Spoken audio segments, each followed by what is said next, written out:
पिछले वीडियो में हमने देखा कैसे हंटिंगटन के सिम्टम्स धीरे धीरे दिमाग और जिंदगी को जकड़ लेते हैं। लेकिन सवाल वही, ये डिजीज आखिर दिमाग को इतना डैमेज कैसे करता है? इसका जवाब डीएनए के माइक्रोस्कोपिक ग्लिच में छुपा है। एक जेनेटिक असैसिन जो हर जनरेशन में खुद को रेप्लिकेट करता है।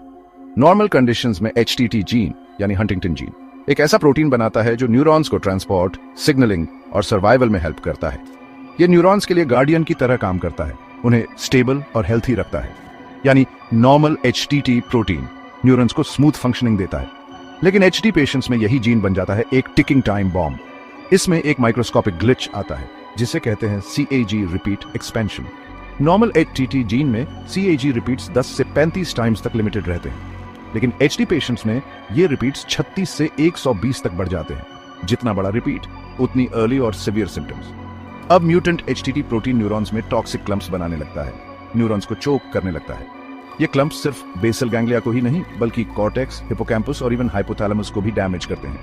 मतलब HD सिर्फ मूवमेंट्स को नहीं, थिंकिंग, इमोशंस और इवन बेसिक बॉडी फंक्शंस को भी डिस्ट्रॉय कर देता है। रिसर्च ने दिखाया है कि ये डिजीज एनर्जी प्रोडक्शन को भी डिसरप्ट करता है, यानी न्यूरॉन्स की एनर्जी फैक्टरीज को भी डैमेज। साइंटिस्ट ने कई तरीकों पर काम शुरू किया है। जीन साइलेंसिंग यानी म्यूटेंट जीन को चुप कराने की कोशिश, RNA इंटरफेरेंस यानी टॉक्सिक प्रोटीन बनने से रोकना, CRISPR जीन एडिटिंग यानी जीन को ही रिपेयर करना। कुछ थेरेपी ट्रायल्स में प्रॉमिसिंग दिखी है, सिम्टम्स को डिले या स्लो कर सकती है, लेकिन अभी भी कोई परमानेंट क्यूर अवेलेबल नहीं है। जितना ज्यादा CH रिपीट उतनी सिवियर और अर्ली ऑनसेट, यानी हर पेशेंट की सिवियरिटी अलग हो सकती है। रेयर जुवेनाइल केसेस भी एग्जिस्ट करते हैं जहां सिम्टम्स चाइल्डहुड में शुरू हो सकते हैं, यूजुअली 60 से ज्यादा रिपीट्स।